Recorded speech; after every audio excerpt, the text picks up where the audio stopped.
Good afternoon, dear audience.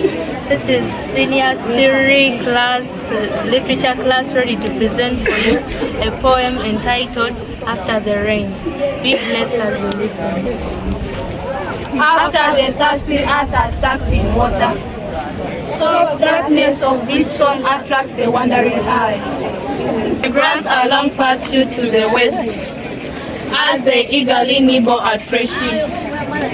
Goats uplift their heads, sheep do not bend low for bulky crossing. Over splashes of droppings, little flies dance vigorous. The sun glides gracefully over the land. Green fertility dances before the eye. The wind bends young shoots gently and birds fill the air with many delightful tunes. Little children imitate beasts of the wilderness. They play hide and seek and blood fills up to brim. Then, heavy powers of rain have once again sparked deep life into titillating rhythm. The spirit of thankfulness evokes the feeling of